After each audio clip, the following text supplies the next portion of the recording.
The Pepsi Center in Denver was packed to capacity on August 12, 1997, as 20,000 fans eagerly awaited Michael Jackson's History World Tour performance.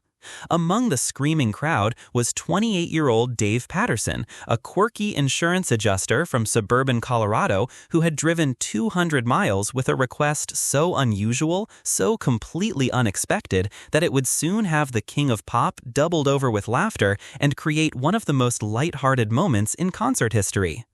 Dave Patterson was not your typical Michael Jackson superfan.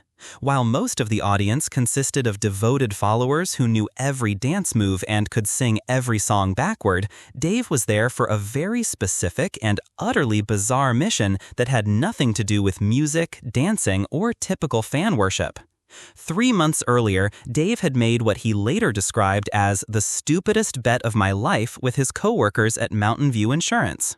During a lunch break discussion about celebrity encounters, Dave had boasted that he could get any famous person to help him with any request, no matter how ridiculous, because of his natural charm and persistence. His skeptical colleagues immediately challenged him to prove it, and after several drinks at happy hour, Dave found himself committed to attempting the most absurd celebrity request anyone could imagine, getting Michael Jackson to help him propose to his girlfriend by teaching him how to moonwalk during a live concert. The backstory to Dave's crazy request was actually quite sweet. His girlfriend of 4 years, Rebecca Martinez, was a dedicated Michael Jackson fan who had introduced Dave to the King of Pop's music when they first started dating. Rebecca had always joked that she would only marry someone who could moonwalk, and while she obviously wasn't serious, Dave had become convinced that surprising her with this skill would be the perfect way to propose. Dave had spent weeks practicing the moonwalk in his apartment, watching VHS recordings of Michael's performances and trying to replicate the smooth backward glide that made the dance move so iconic. But despite hours of practice, Dave's attempts looked more like someone slipping on ice than performing a graceful dance move. His moonwalk was, by any objective measure, absolutely terrible. Undeterred by his complete lack of dancing ability, Dave had convinced himself that getting personal instruction from Michael Jackson himself would somehow transform him into a smooth dancer overnight. The logic was questionable, but Dave's commitment to the plan was total. Dave had purchased front-row tickets and prepared for his moment with the thoroughness of someone planning a military operation. He had researched Michael's typical concert flow, identified the songs during which Michael traditionally interacted with the audience, and even practiced his pitch to ensure he could explain his request quickly and clearly if he got the chance. The evening of the concert, Dave arrived wearing a custom t-shirt that read, "Future husband needs moonwalk lessons," in large, bold letters. He had also brought a small sign with a photo of Rebecca and the words, "She said yes to Michael Jackson fans only," written in colorful markers. As the concert progressed through Michael's greatest hits, Dave waited for his moment with the nervous energy of someone about to attempt something completely insane. During Billie Jean, when Michael performed his legendary moonwalk sequence, Dave held up his sign and pointed enthusiastically at his t-shirt, hoping to catch the performer's attention. But it was during the more intimate portion of the show, when Michael traditionally took requests and interacted more directly with his audience, that Dave's moment finally arrived. Michael was walking along the edge of the stage, making eye contact with fans and acknowledging their enthusiasm, when he spotted Dave's ridiculous t-shirt and even more ridiculous sign. Michael stopped mid-stride, squinted to read the text more clearly, and then did something that would be replayed on entertainment shows for years to come. Michael Jackson burst into uncontrollable laughter.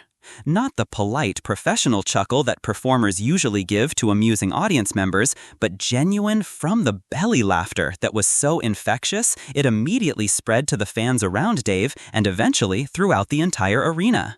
Michael laughed so hard that he had to stop singing, lean against his microphone stand for support, and wipe tears from his eyes. "Wait, Michael said into his microphone between fits of laughter. "I need to understand this situation. Sir, did you just ask me to teach you how to moonwalk so you can propose to your girlfriend?"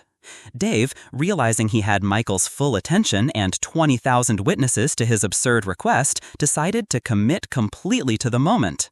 "Yes, sir," he shouted back. "She's a huge fan, and I promised her I'd learn to moonwalk before I proposed." This response sent Michael into another wave of laughter that was so genuine and delighted that it created an atmosphere of pure joy throughout the Pepsi Center. The audience, initially confused by the interaction, began laughing along as they realized they were witnessing something completely unplanned and authentic. What Michael Jackson did next would create one of the most beloved and widely shared concert moments of his entire career. Okay, Michael said, still chuckling as he tried to compose himself. "I have to respect a man who's willing to embarrass himself this thoroughly for love. What's your name?" "Dave Patterson from Littleton, Colorado," Dave responded with the enthusiasm of someone who couldn't believe his ridiculous plan was actually working. "Well, Dave Patterson from Littleton, Colorado," Michael said with a grin that was visible throughout the arena, "I have some good news and some bad news. The bad news is that moonwalking takes years to perfect, and I don't think we have that kind of time tonight." The crowd laughed as Dave's face fell with exaggerated disappointment.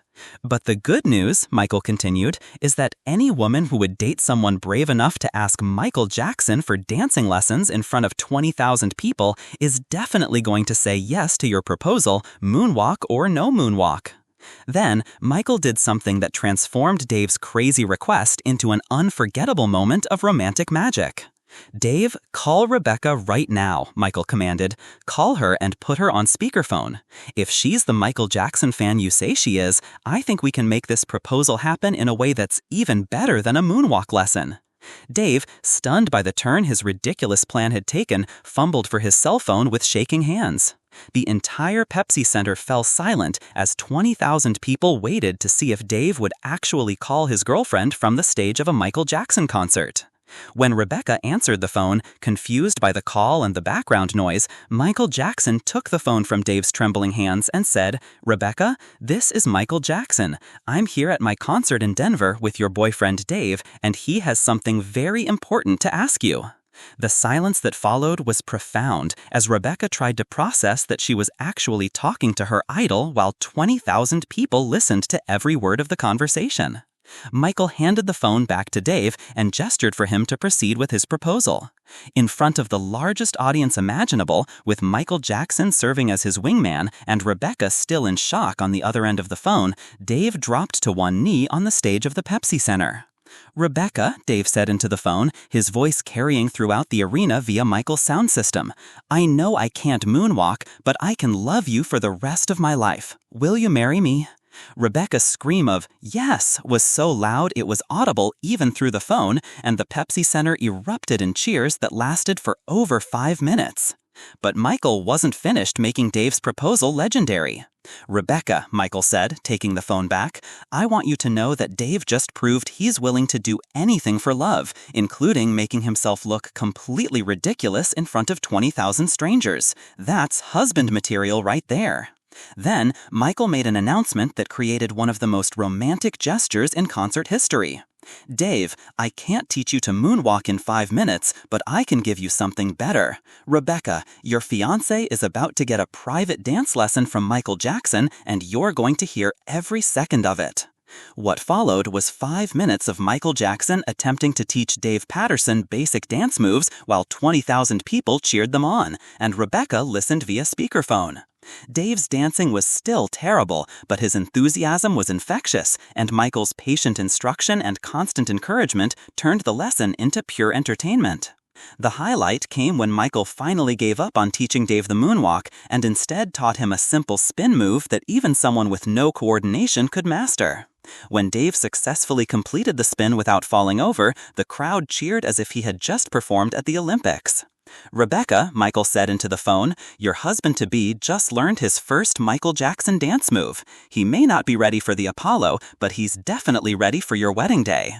Before Dave left the stage, Michael presented him with the microphone he had been using throughout the performance, signed with the message, "To Dave and Rebecca. Sometimes the craziest plans create the most beautiful moments. Congratulations on your engagement. MJ." The aftermath of Dave Patterson's completely insane request and Michael Jackson's delighted response created a story that transcended typical concert coverage and became a celebration of love, humor, and the unexpected ways that dreams can come true when we're brave enough to ask for what seems impossible. The proposal story was covered by entertainment shows, news programs, and even morning talk shows across the country. But more importantly for Dave and Rebecca, it created a foundation story for their relationship that perfectly captured Dave's willingness to go to any lengths to make Rebecca happy, and Michael's genuine joy in helping people celebrate love. Dave and Rebecca were married 8 months later, in a ceremony that featured, naturally, a Michael Jackson tribute band and several attempts by wedding guests to moonwalk. Michael Jackson sent a congratulatory video message that was played during the reception, in which he joked that Dave's dancing had improved significantly since their Denver encounter, but still recommended he stick to the simple spin move for the wedding dance.